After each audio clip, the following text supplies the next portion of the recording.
Love that. Yeah. But I'm not gonna. Yeah, you definitely think maybe for the first like 2 minutes of that. Yeah. You guys are pretty exciting too. Yeah. Walter back down. Yeah. Been a lot of legislators. I started coming over here and they look at me. Yeah, now.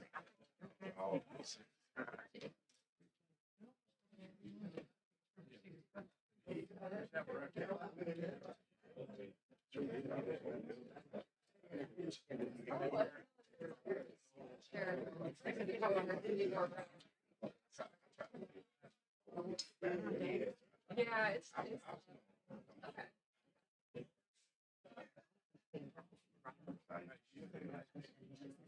Yeah. We're actually yeah.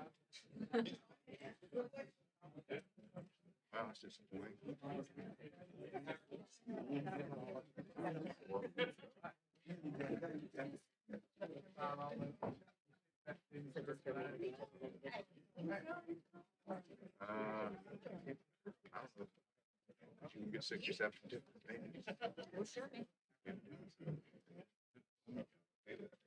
say hello. The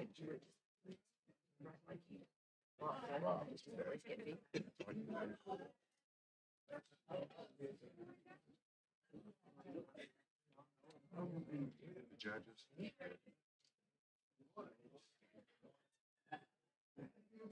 And Mike Bowler. I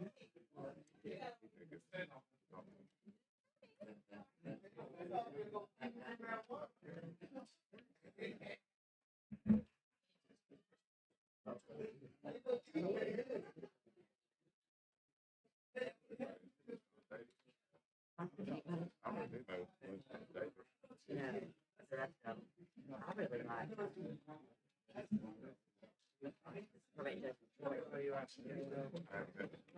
like.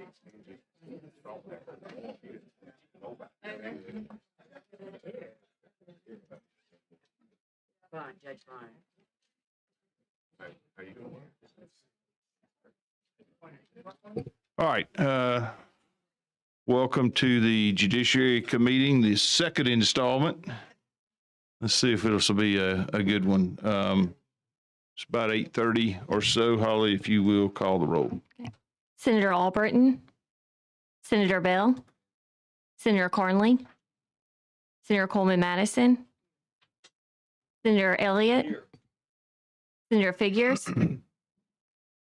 Senator Gavan, Senator Orr, Senator Singleton, Senator Smitherman, Senator Stutz, Senator Weaver, Senator Barfoot. Here. 7, we have a quorum. We have a quorum, so let's go ahead and get started. Got lots of good bills on the agenda today. Holly, if you will call the first bill. SB 39 by Senator Gavan. Am I recognized? You are. Yes, sir. Go right ahead. So thank you, Mr. Chairman. So this is something that we have been toying about with and struggling with over the last quadrennium on how to deal with our courts.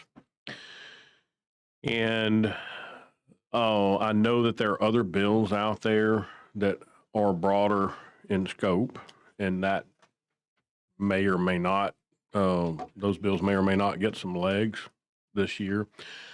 I refer to this as the Band-Aid bill because this doesn't solve all the problems. It's nothing but a Band-Aid, and it's just trying to move the ball forward on getting some additional particular circuit court judges. But their district court judges needs across the state as well. And, you know, I know a lot of people have concerns about different parts of the state. You know, what this bill does, basically it's got one in the north, one in the south, and one in the middle, and provides new circuit judges for the 19th Circuit, which is Elmore, Chilton, and Autauga County, for Madison County, and for Baldwin County, all growing areas of the state. There's no ulterior motive here other than just trying to go ahead and get some of these things handled. We still have in Madison County Judge Smith that's working for free, who's a retired judge. At some point in time, he's going to decide to go home, and we're going to be caught short. So I'm trying to move the ball forward on this. Willing to talk to people about how we move that ball forward. But anyway, is there any? I guess now I'll turn it back over to you, sir. Well, thank you. I think it is an important bill, and I'm supportive of that, Senator Smitherman. Thank you, Mr. Chairman. Let me set the record straight first. I'm all for everybody that you just mentioned about having a judge. Let me clear that up. That it ain't against the senator and not you personally. I'm talking about the bill. It's not against your bill. What I'm going to present, and I'm going to say, and Mr. Chairman, I forgot to. This ain't a 2-minute conversation. I just want to say that to you, because when I'm talking about facts like this, I can't say it in 2 minutes. Okay, I can give an abbreviation, and I'll 5 minutes, maybe. 5. I'll take Okay. 5. I'll try to do it in the 5. But we have a situation, ladies and gentlemen. I like to say that now. I got these ladies and gentlemen. We have a situation now that we have a need for a total of 12 judges in this state. That's the first thing. 12 judges that was determined by the reallocation commission. I'll say this first is that I definitely heard what you were saying in regard to your area, and to know that I've heard it and fully understand it. The last judge that you all got, you took from us, not you, but the process. I have to keep it that way because it ain't you or me. It's the process. The process took the judge from us as if we had some extra judges or whatever. Well, I'm gonna start out by saying this first to everybody in here. As I sit here right now, I'm in the middle of a trial in Jefferson County. Well, this trial started in 2018. 2018. This is a divorce trial. And it's a trial that, because we have the need, we need more judges in terms of the actual need. I'm not the report, the way, and that's another conversation, but we actually need. This case indicates what I'm saying in regards to our need. The judge, the case itself, to show you what I'm saying, is this. The case deals with a 40-year marriage. The case deals with domestic violence. The case deals with the situation when they started out, this one defendant had $500,000 in retirement, and over the last 5 years, because justice cannot be met because we don't have enough judges, he has spent all of it. This is a lady, a person that has a heart valve that has outlived the life of the heart valve. It's gradually leaking now. I think I see my medical expert over there understand what I'm saying. It's leaking to the point where they're having the aspiration of air is beginning to decrease into the dangerous level. In other words, we were actually afraid that she might die before she could actually get her divorce. And now we're in a situation, we still in it in 2023, trying to finish it. I'll be in court this month, still trying to get it because we don't have enough judges. And it took so long to get to it. And the time it's like a 4-day trial, and it ain't no time in there but a day because of all these other cases that Sprague-Magley spread it out over this whole length of time. So it's a situation that right now in the county that I'm in, and there's numerous cases like this, but this particular case right now is a situation where this is a clear example of our need to have, not just us over somebody else, but what we need. So that's not accurate that we got all these extra. We don't have enough. But this bill, but what I'm here, the reason I'm talking because I have a substitute, and I'm gonna present it to the committee, and this substitute takes in the need of the whole state. It doesn't, and so it will take care of what y'all trying to do and everybody else. I want everybody to understand it ain't this or y'all. If this will take care of all of them. Now, you might say Smillerman, I hear you, and that's your, that's your comments, and but I'm not sure if that's the case. Well, let me do this. This is a report from the Reallocation Commission as of January the 12th, 2023. And I'm just going to go to one part. I'm not going to go through this whole report, but I'm going to go to this page, and I'm on the second page, and it says that it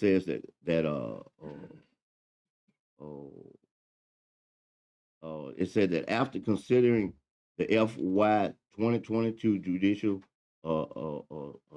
study report and the population in various circuits and counties, the commission adopt the rankings provided in this study. In accordance with the legislature's charge to determine the need for increasing judgeships, the commission recognized that the provision of Act 2017-42 do not timely meet the current needs of the 13 additional judgeships. Therefore, the commission, by a unanimous vote, recommends that the legislature create 8 circuit court judgeships with accompanying staff in each of the following circuits. And it said, please note that the ranking, number 1 through 6, of the total judges judges needed in the designated circuits reflecting that study. And the rankings out of the 8 circuit judges are as follows. The first one that needs one is Otago, Chilton, and Elmo County. They're ranked number 1. Number 2 is the rankings of Baldwin County. Number 3 is the rankings of Lauderdale County. Number 4 is the rankings of Madison County. Number 5 is the rankings of Tuscaloosa County. And number 6 is the ranking of Lee County. The approximate, and I got a 30-second thing after I said it's about this and what I'm saying now, but not right now. It said the approximate cost of a circuit judgeship with accompanying staff benefits is $450,000. Therefore, the approximate cost for 8 additional circuit court judgeships is $3,600,000. In addition, the commission, by a unanimous vote, recommends that the legislature create 5 district judgeships with accompanying staff in each of the following counties. Please note the rankings 1 through 5 of the total judges or judges needed in the designated counties to reflect by the case study. Baldwin, the first ranking, Baldwin County is number 1. Mobile County is number 2. DeKalb County is number 3. Shelby County is number 4. And Madison County is number 5. The approximate cost of a district judgeship with accompanying staff benefits is $350,000. Therefore, the approximate cost of 5 additional judgeships is $1.75 million. Thank you, Senator. Now, I want to finish this with this. And I think, let me just add this. I think that report went out to everybody on the committee at about 2 months ago when it came out from AOC as well. Okay. All right. Good. I'm glad everyone got one of these. Now, I've been trying. extensively for the last going on 3 years to get the money because I was told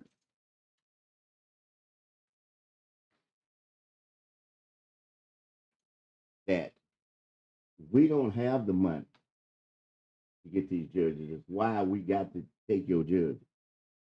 We don't have the money. We can't find the money. But guess what? You know, I ain't gonna put the people on the spot in here. But we found the money 2 years ago, and y'all know I got up there and told you about it. We found gobs of millions of dollars in excess of what was projected or what was expected on the internet tax sale. Gobs of money, 20s and 30s millions of dollars.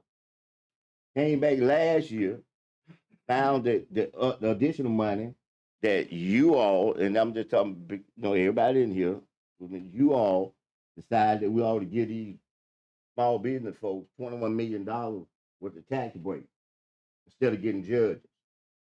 Found it then. This year, I don't have to find nothing. We got over $100 million of excess money that we started out in the general fund budget. So there ain't no money to find. We're talking about $5.6 million. That's all. To take care of every judge need in this state, $5 million. And they're giving me the figure of how much money that the courts produce that we put into the general fund every year. So this is a money maker if we get these judges. This ain't it's a one-time or $5-point-something million, and we're gonna make money for eternity, as long as these judge positions exist. That's a no-brainer. So I can't, you know, that my biggest confusion in my mind is why are we having to have this kind of conversation to feel the needs of the judges? Why we get this resistance to that we won't take $5.6 million out of $100 million and take care of his needs? On top of that, and then I'm gonna wrap it up, champ. On top of that, and I'm not criticizing anybody in here, but I'm just showing a comparison and contrast. I want everybody to take it that way. Don't take it that I got something against what I'm getting ready to say.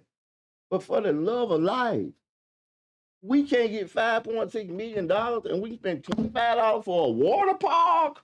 25 million. Amen.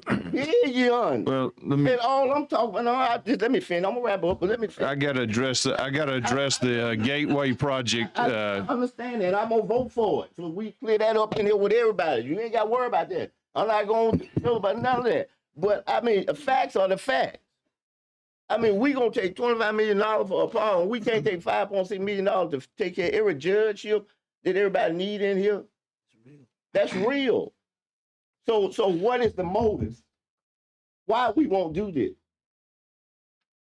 You know, my concern, and yes, you know, everybody inside of them have thoughts and feelings and opinions about it. You know, after doing what I was told to do for 2 years, find the money. That was to put on. We can't find money. You go find the money. I found the money. Then this year we got this surplus in there. That tells me that it's somewhere along the line. You want to be penetrative to Jefferson County and take our judge. There's no need to take them $5.6 million, take care of everybody in the state. But you rather stay with that and then peel off our judges up there. That's what's going on. That's exactly what's happening. Those are facts. I'm talking. This is not my opinion or talking about somebody. These are facts. Here's the money. They have told you what we need. And here it is now. We don't want to take care of the needs for everybody in the legislature. Senator, this is it looks to be the substitute that you referenced has just been passed out. Is that correct? Yes, sir. And what did do? I'll explain it. Yes, sir. If you could briefly, you've offered it. If you could give a brief explanation to it. I know we've got lots of other bills that we need to get a first and a second for adoption. I think the sponsor may want to address it as well. So this, what this bill does over I think it's a 2 year period. 2 year period. Yeah, 4-year period. Yeah, 2 election cycles. It phases the judges in over that period to meet the need that this report says here. The alternative to this is to wait every 2 years for the reallocation process so that out of these 12, somebody can get one judge. One judge. So we are talking about 24 years before you feel these needs. 24 years under the process of reallocation before you feel these. This bill talks about phasing it in the 2 elections, and you can do that. So if we phased it in, you're not even talking about $5.6 million. You're talking about half of that. You're talking about $2.8 million. $2.8 million, $2 million to solve some of these problems. I hope that everybody can see the reasonableness and the advantage of being able to take care of everybody's needs in this state. So, Mr. Chairman, with that, I thank you very much, and I offer the amendment. Second. It's been offered, and a second. I think Senator Coleman Madison actually had a second on that to begin with. Is that correct? Senator Gavan, I think, wanted to speak to the potential substitute that's been offered. So this actually does more for my county than my bill does. I'm just trying to get the problem straight. That's all. So, you know, my problem is not the way you laid it out, Senator. My problem is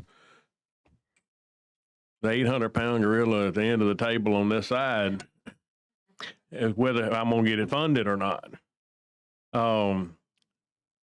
So, you know, unless I can get some support from the budget chairs in here, then I'm not hearing anybody speaking up. So I would while I respect this and would commit to work with you on what exploring options, I would ask at this time that we move to table this and then perhaps work it as we move toward the floor. Get Senator Coleman Madison. Thank you, Mr. Chairman. Senator Gavan, I would hope that you all would get together and try to work this out with the General Fund Chairman. You are absolutely right. This bill does more for your county than your bill does. And I have to appreciate Senator Smitherman's passion for this because it's not about him. And it's really not so much about Jefferson County. He's looking at the whole state, which is what we should be looking at. And so if we're talking about all these other counties in here, Targa, Chilton, Elmore, and then you got Madison and others that are up at Baldwin, we need to be looking at where the need is. It would be a travesty if we did not try to spread this out, Senator Albritton. And I'm hoping that you all will carry this over and try to work together so that we can find a solution. This keeps coming up every year. We don't put a Band-Aid on it. We keep kicking it down the road. And we understand that our problems with our court system is only getting worse. I would implore you, gentlemen, of course, I'm on the committee, but I would implore all of us to just try to work together to see if we can't finally fix this. Senator Bell. I guess my only concern with this is if we're adding all these judgeships, we got to be looking at district attorneys too, because we're creating courts, and a lot of these, we're going to be some criminal courts, and at the same time, we're putting the DAs at a disadvantage too of trying to cover those courts. So when we sit, if we sit down, we got to think of all of it if you're adding these. Mr. Chairman. Thank you. I heard the gentlelady from Jefferson talk about carrying this over. Is that an option at this point to consider the substitute in the original bill and do some more offline conversations? Well, I don't know your motion, if it was a form of a motion. She said it. And is that to carry over the substitute or the original bill? Okay. I would leave that to the discretion of Senator Gavan. It is his bill. I would say the 19th Circuit is included in Senator Gavan's bill, and it's important to the folks that live in the 19th Circuit, of which I represent some part, to have a judicial extra spot funded, and because they are in need. And I think to Senator Smitherman's point, he recognizes that. And I've had this comment, we've had this conversation as recently as yesterday.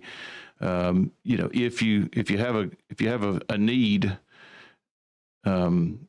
sometimes you have to get what you can get to satisfy that need. And I think Senator Gavan's bill is a bill that will satisfy the need of various circuits around the state. And I support it because I believe that is, in fact, the bill that has the most prospects of moving. So with that, Senator Gavan, what is your desire? So thinking back to the words of Mr. Earl Cloud years ago when we were in litigation, he said, sometimes you just got to grab your best hold and go. And and that's what I was doing with this bill, was trying to get half a loaf, even though it wasn't a full loaf, because I thought I could get it through. But I will be having follow-up conversations with the Chief Justice, and certainly will commit to talking to Senator Smitherman and Senator Albritton, and because we want I want a global solution to this, and because we have been kicking the can down the road, just trying to get a small bite at the apple, and we need to deal with it. So, given the encouraging nods that I see around the table, I would move that we carry this over, and hopefully can bridge the gap here in the interim. That being the desire of Senator Gavan, the sponsor of the bill, that bill is carried over. Senator Orr. Just one last comment. I know the proponents of either the bill or the substitute know this, but I certainly encourage you to get with the general fund budget chair, because as rosy as things look and appear now, I don't think they're going to be that rosy a year from now. So please get hit, because for one, they're going to be looking to his guidance.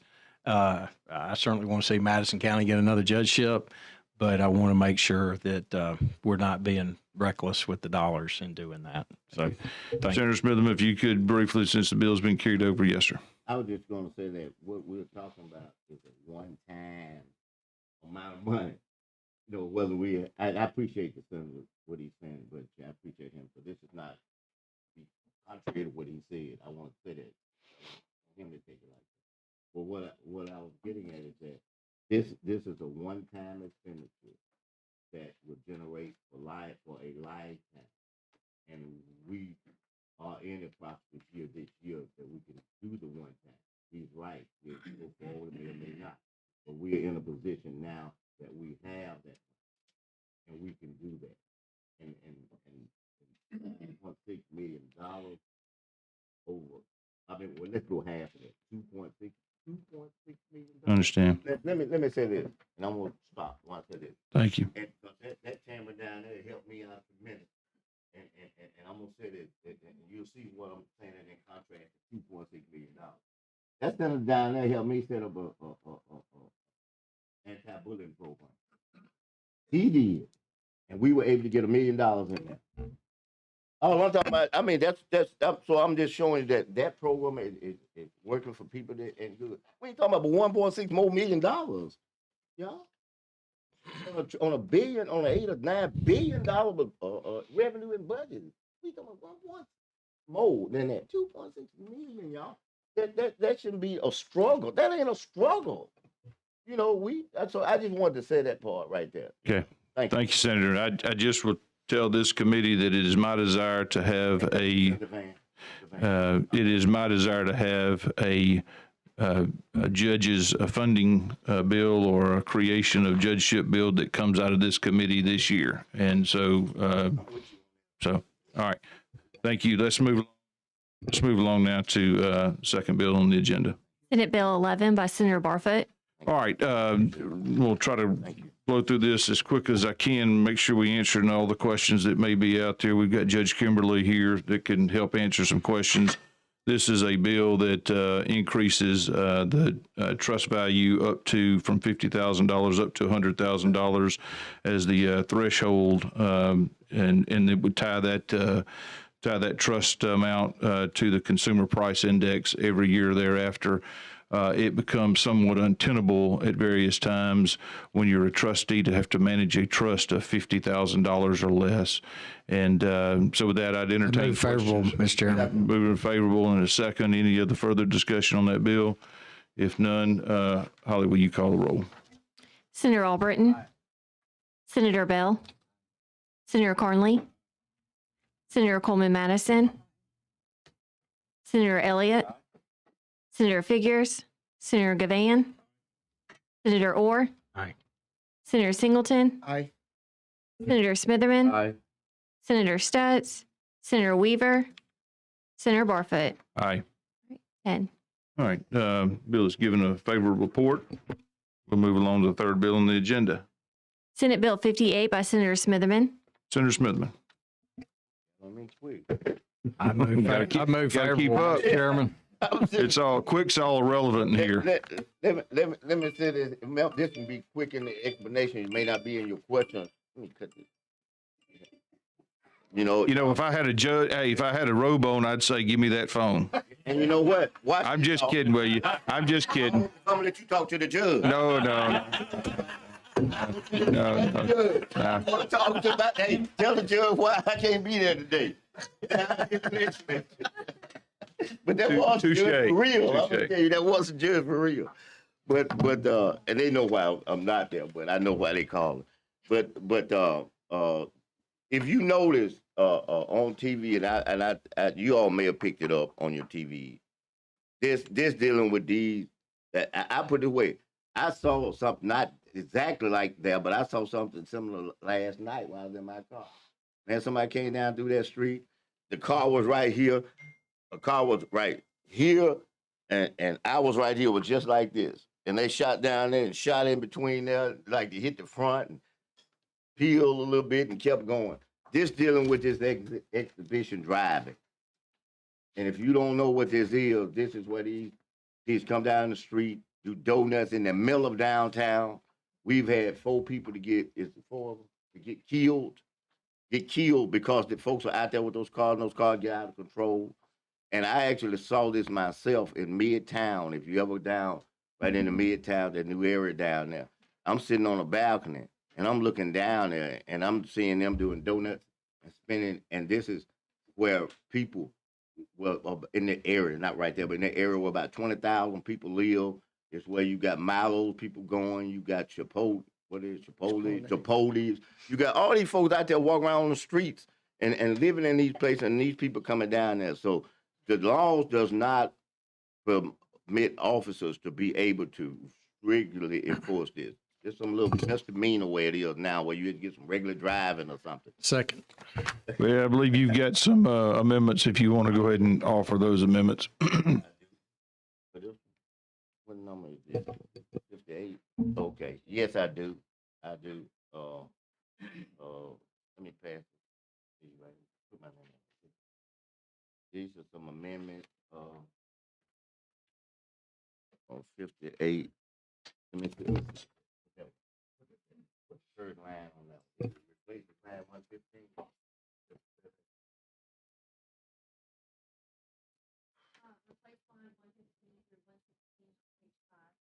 Okay, all right. I offered that one. All right, everybody should have a copy of that amendment. We'll label that as Amendment 1. Got a first and a second on that. All in favor of that amendment? Aye. Any opposition? Hearing none, that amendment's adopted. Have a second amendment? Everyone, I think it should be in the package. It is. Is this second amendment begin with replacing line 40 on page 2 with the following? All right. And you're offering that amendment? Yes. All right. Got a second? Any discussion about that amendment? Yes, ma'am. Senator Smitherman, you want to address that really quickly? Yeah, someone's in here, but exactly, Tim. I could address it, but what? Let me see. But I think a couple of things. Let me go through here real quick. It looks like if there's a second or subsequent violation, that Class C misdemeanor is that person would be charged and could be found guilty of a Class B misdemeanor. That's in part. So more than once. That's correct. So I have a first and a second. Any further discussion on that amendment? Hearing none. Any opposition using previous roll? Haven't heard none. That amendment's adopted. And then Senator Smitherman, I think there's finally a third amendment. And that begins with replace lines 136 through 141 on page 5 and 6 with the following. And it talks about the financial institution that has a lien on a motor vehicle as collateral for a loan shall have the right to preserve its lien. And what they're saying is that they're going to take the car, but they still keep their interest that they got on it. Because they, you know, Sure. Mr. Chairman, I'd like to second that, but Senator Smitherman, if I may, Go right ahead. Got a second on that third amendment. I'd like to talk with you. I don't have an amendment prepared, but I'd like to talk to you about moving that 15 days to 30. That 15 days, a little bit tight window. That'd be fine with Just, and we'll talk about that before we get to the floor, if that's okay with you. Or you can put that on there now. You know. I don't want to, Holly's looking at us funny. Okay. Let's do that on the floor. So we've got a bunch of amendments flying on this. So we got a first and a second. Any further discussion on the third amendment? Hearing none. Any opposition using previous roll? Unanimous. Yeah. All right. All three amendments being adopted. We're back on the bill itself. We have a first and a second on that. Any opposition? Any discussion? All right. All in favor, say aye. All right. Any opposed? No. And that is unanimous. Thank you, Senator Smitherman. We are now on HB1 and Representative Simpson. Glad to have you up here this morning. Thank you, Mr. Chairman. I appreciate the members of the committee hearing from me and putting this on the calendar. You would give us an explanation of HB1. I know that it was 105 to nothing. I don't think I've ever seen that in the House. It was very rare, and it also had 101 co-sponsors, which was also rare. So I was pleased to see that response in the House. What this bill will do will put mandatory minimum sentences on those in possession of fentanyl beyond certain weights. So if you have between 1 and 2 grams of fentanyl, it will be a mandatory minimum of 3 years. Between 2 and 4 grams will be a mandatory minimum of 10 years. Between 4 and 8 grams will be a mandatory minimum of 25 years. And more than 8 grams will be a mandatory life in prison. Okay. Senator Albright. Move for favorable. There's a motion for a favorable. Have a second. Senator Smitherman. You, Birds for they did. I know Well- you're gonna get the big bite and move it. But he was the clandestine. taste of the bite. He was clandestine. No, I won't. Hey, No. Senator Albright was clandestine in his look at me, so he didn't have his hand. He just gave me the look. So, But I did have just quick. yes, sir. Go right ahead. Is that whereas I believe that totally. I think anybody been in with me a few of the time know this. Is that judges should have discretion because they hear every situation for what it really is and what we from afar see and just see the cover of a situation. Let me say that first. But in this situation, we need this. I mean, when I looked at the news reports and see how not only the use of this, but you got folk putting this in other stuff. You got folks that don't even know that this stuff is in stuff and dying. And then when somebody told me something about that, it could be in your pocket. And because of the pores of your skin, that it could go through the pores of your skin and you die. Mhm. You know, that I just wanted to say that to you, that in contrast to my personal position about these mandatories, this is a necessity for us to get a handle on this situation when it comes to what it is doing to our citizens out there, known and unknown. So I support you 110% on it. Thank you, Senator. Thank you, Senator Coleman Madison. You had a comment or a question? I just have one quick question. I want to thank Representative Simpson for bringing this bill.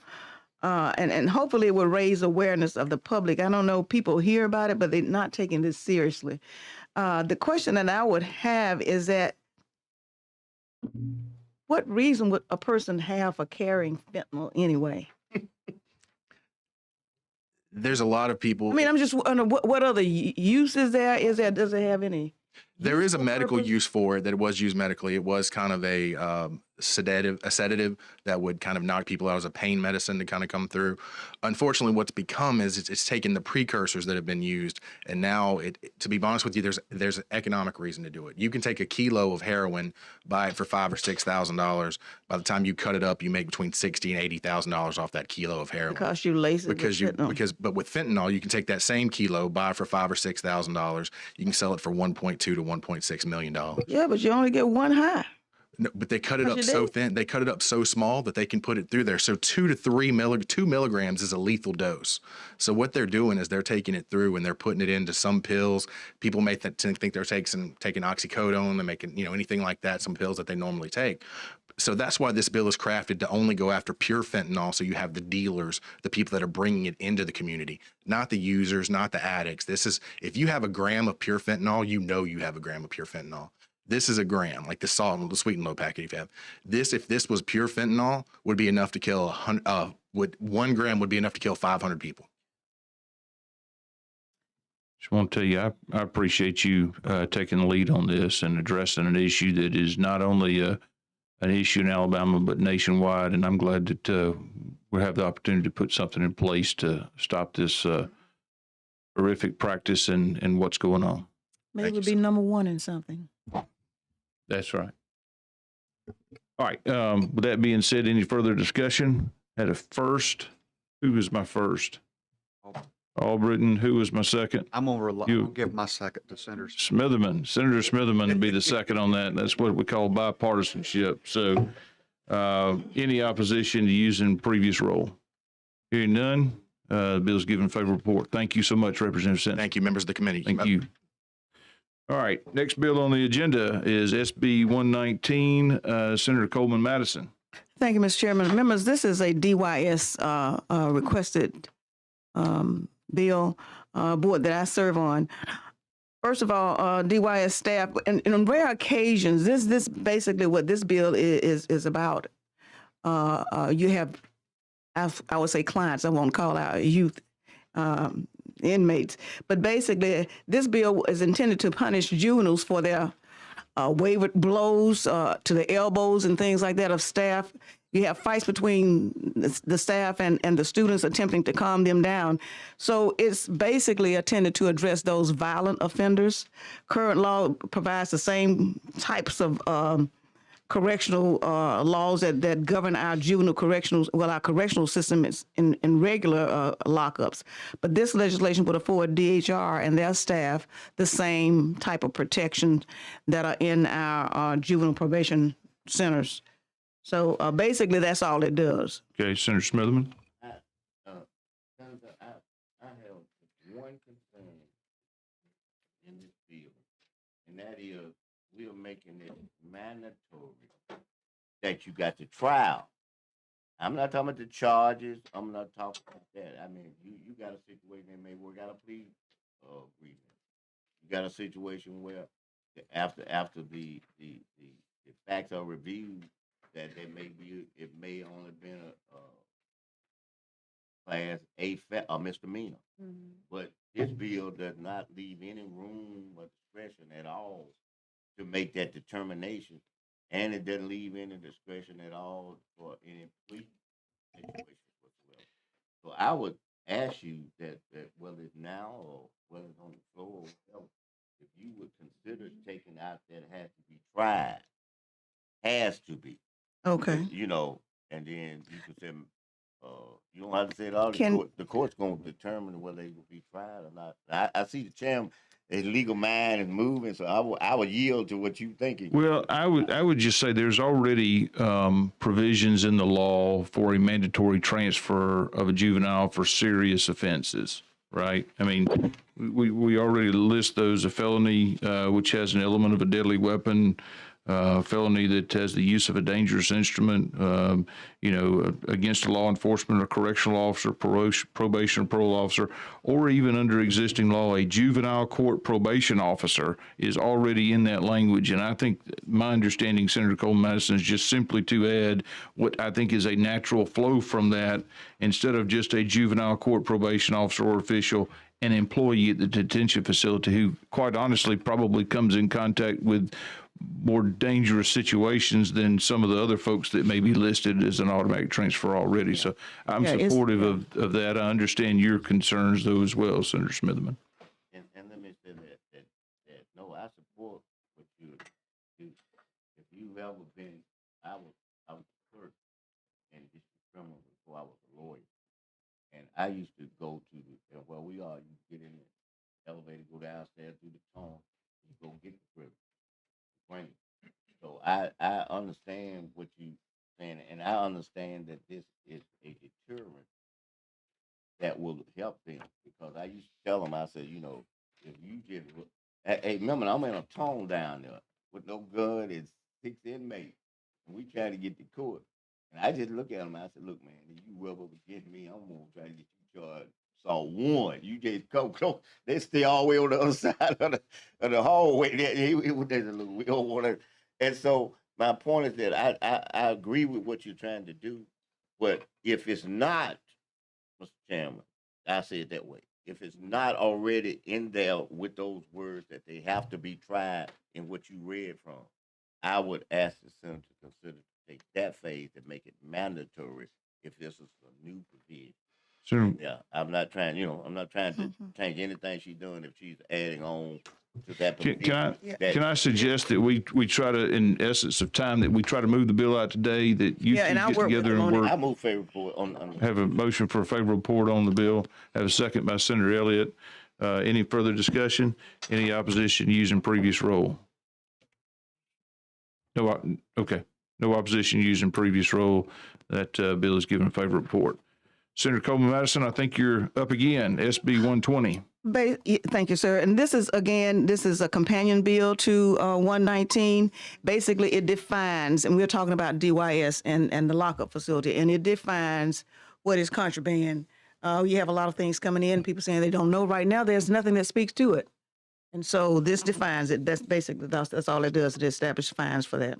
Senator Smitherman. It defines.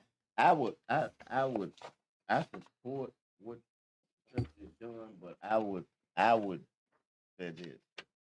I personally don't want employees of a detention center, each detention center that sits here in this state, that center said what contraband is. The whole purpose for the Sentencing Commission in this state, and Judge Pryor, who's on the 11th Circuit, and I worked vigorously to establish the Sentencing Commission, is because you had and need uniformity in whatever you do to people. You can't do over here. They let folk walk in with a pipe, and they say ain't nothing in it, so that ain't contraband, because they could be smoking tobacco. And over here they said a pipe is contraband, and you gonna get another additional time in jail. That's what that by allowing the detention center to do it. That's what you do. I would say that if we're going to do this, Senator, then you tell us what's contraband, and then let us put that in there. And then I don't mean you personally. I understand. Yeah. And then I had no problem with when I said her. I'm talking about y'all body. That's fine with me, but that will be consistent. Or if you want to even let them make that determination, if you or let the Department of Youth Services itself do it, so that it'll be across the board for all their facilities. That's all that I'm saying. Okay, and I have no problem with that. Let me ask you all, because you all attorneys, is there a current in the code definition for contraband? A lot of stuff in the code, I don't know what it is. My only concern is if we put it on paper, and we define what is contraband. And I'm just thinking about going back to what Senator Smitherman said. We need to be consistent. And I think we're going to leave 2 or 3 things out, but they're always changing what contraband is. And that's the And they're problem. being creative with 'Cause before what cell they phones, come you up didn't with have in that problem. facilities. Yeah, that's all I'm thinking. I'm scared if we develop what a definition of contraband is, then we're going to leave some stuff out like we always do. But also, contraband changes It does. every. I mean, they'll find from light bulbs to whatever, and make something different, and we're going to leave it out. So it's constantly changing, and I'm scared then we put them in danger of that not being on that list. That's my only concern with the list. I think valid concerns both ways. I do think DOC, for instance, and we're not talking about DOC, but has regulations of what constitutes contraband within their policies. With that being said, maybe there's some work that continues to need to be done on this. Would you? I'll be happy to work with Senator on that, and we can get a list. And if I'll say I will not move it, but I'd like for to go ahead and get it out of committee. And if we'd like to come up with what they consider, because they have had some problems with this, then you will have an idea of what they consider contraband in their particular facilities. I think that's a reasonable approach, Senator Smithman. And I would like to get input from these members so that I understand what you're saying. I mean, you see on TV, come out trophy, and they stuff with stuff. Soap, make it soap and something else. And I understand what you're saying. I would like, when I said me, I'm talking about with the senator. So, yeah, that's, I was going to say what he was saying. So that's why I meant that everybody, let's figure out how we can uniformly do what that. Yeah, and if you all have some ideas of something that should be included, let me know. Thank you. Yeah, but Well, with that I'd like being to go said, ahead let's and move the it. bill out of committee today. If you commit to continue to I work will. and listen to concerns on both sides about putting in the statute or leaving it wide open, the valid comments that I've I heard do today. think we need to have some definitions so people will know, and it probably will change, but we need to know what the specifics, so you'll know what the policy is as well. Thank you. So with that, I'll move it. All right, have a motion. I have a second, Senator Gravan. Any further discussion? Any opposition using previous role? If no opposition, that bill is given a favorable report. Thank you so much. All right, Senator Gravan, we're getting close to the end. SB 96. Thank you, Mr. Chairman. So many years ago, the Alabama passed the Medical Liability Act, I guess in 1996 to be specific. That provides certain standards that if you're going to pursue a malpractice case against, whether it's a doctor, optometrist, chiropractor, a number of healthcare professionals, that there's a standard that you go through to prove that case. And what this would do is would include the EMS personnel. So, our first responders, as they're out there making split-second calls, emergency, situations that they've got to make a call as far as them being subject to liability. It is my understanding that, and of course, now I will say this: there's been cases before where it says everybody's happy with this, all the principals are happy, and I'm like, well, I hadn't read the bill, I don't know that I'm happy, so I understand that, but I will say with that caveat that I understand that the players that are out there that would take an interest in this are have agreed upon the terms of this, and it should not be a contested bill. So I would move for favorable report. I have a motion for favorable and a second. Senator Coleman Madison, any discussion on the bill? No further discussion on the bill. Having said none, any opposition using previous roll? I will be abstaining from this vote. No opposition using previous roll, and the bill is given a favorable report. Thank you. All right, Senator Smitherman. SB 59. Sure.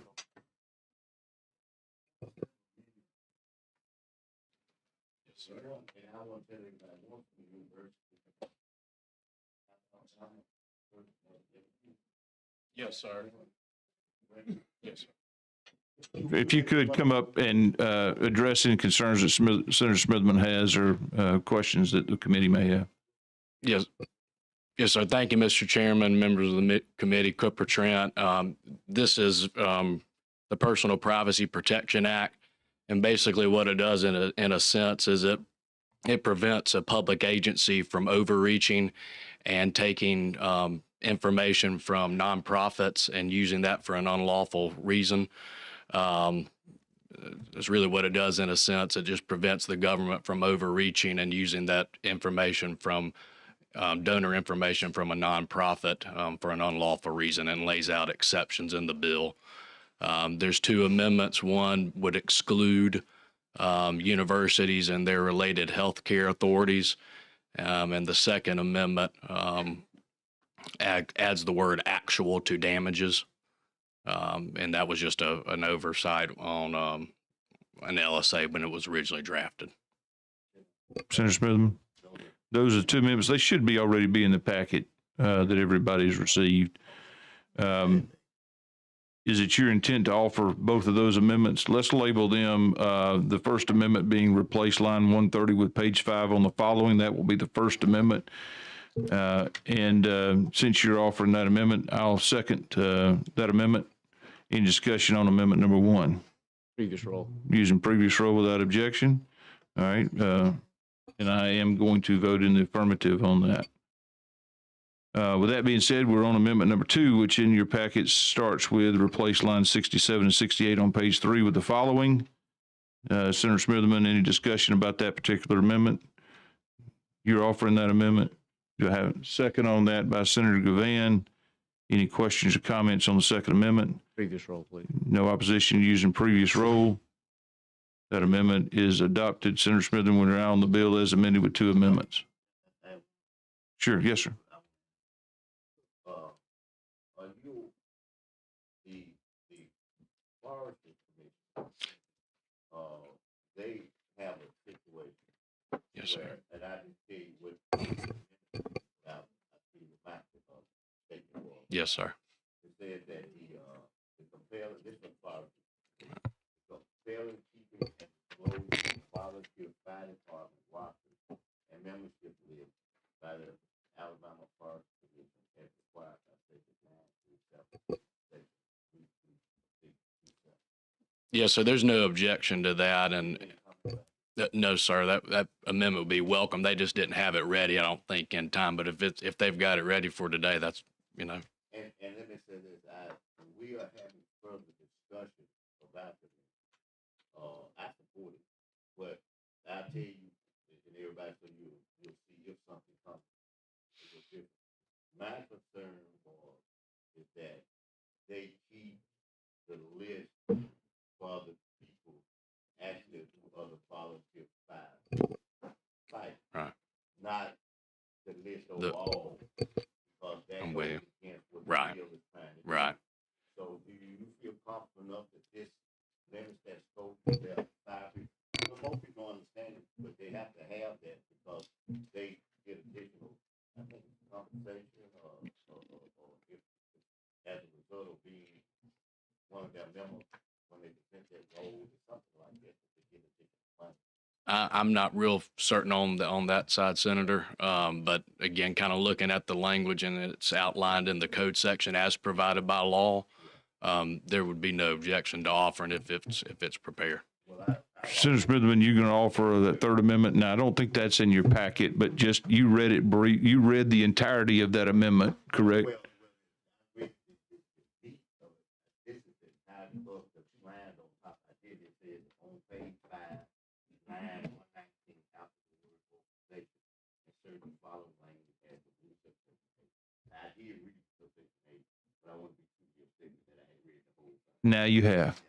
Thank you. Mr. Chair, if I may. Yes, sir, Senator Albright. If this is just coming in and such, simply a suggestion, can we go ahead and hold that till we get to the floor? Let's take a closer look at it maybe and get some forestry folks to tell us a little more about it before we, just a suggestion. I'm not, I'll vote for it here or there, but I'm just suggesting. Well, we do have somebody from forestry here. I don't have it.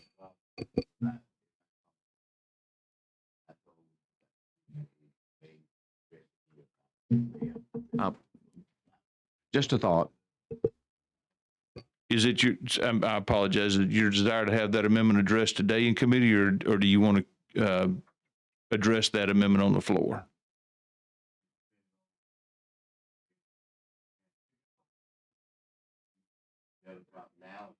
Yeah, we do have somebody from Forster here. If you come on up for us and address what that amendment does. Thank you. All the folks over at Forster do a great job.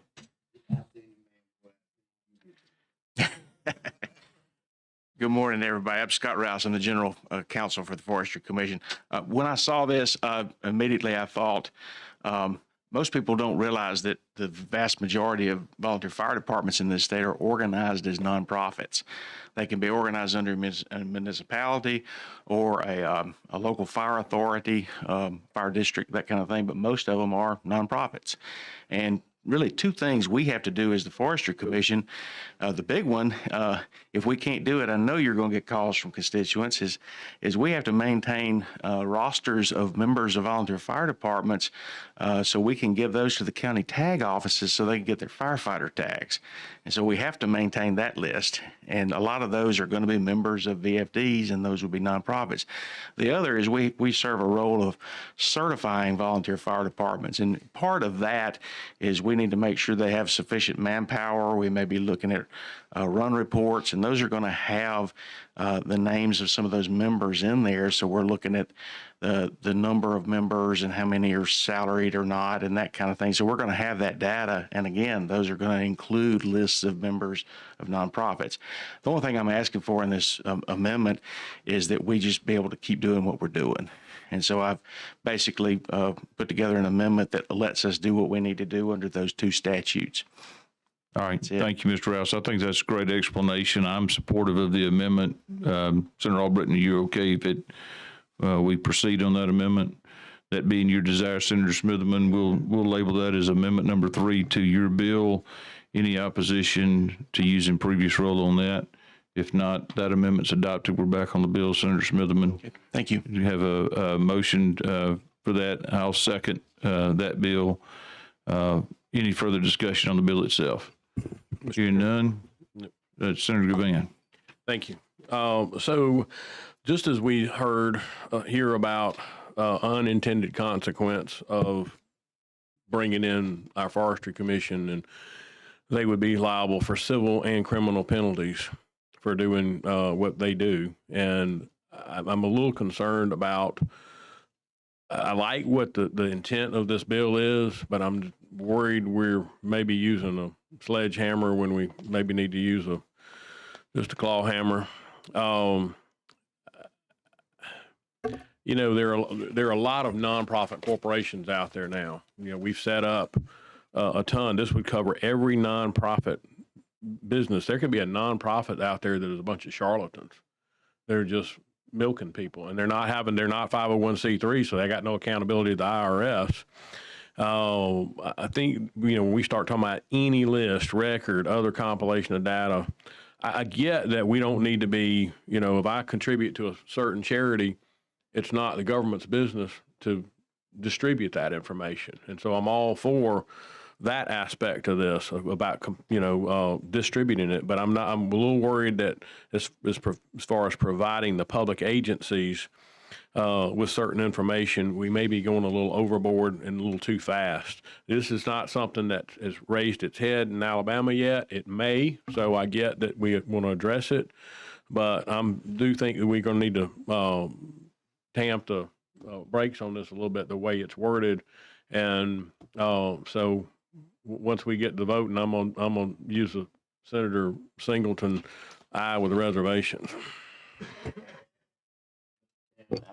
Senator Smitherman.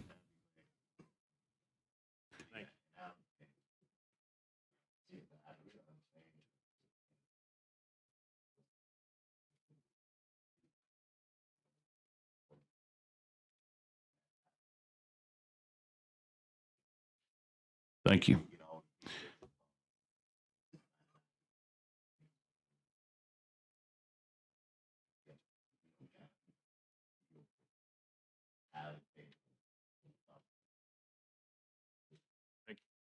Senator Elliott, you look like you want to make a comment or something. Oh, okay. All right, any other discussion on that bill? Having been amended, we're on the bill now, have a first and a second. Who made this second? I did, I believe. I did. I'll take credit for that. Any further discussion on the bill itself as amended? Hearing none, any opposition to using previous roll? Having heard none, Senator Weaver be added to that. We will, that gives the bill a favorable report. And that concludes our meeting today. And I'd like to note that depending on what time we get started, we're right at an hour, 59 minutes, maybe an hour and one. Not certain about that, but we got through. Thank you. Thank you, members.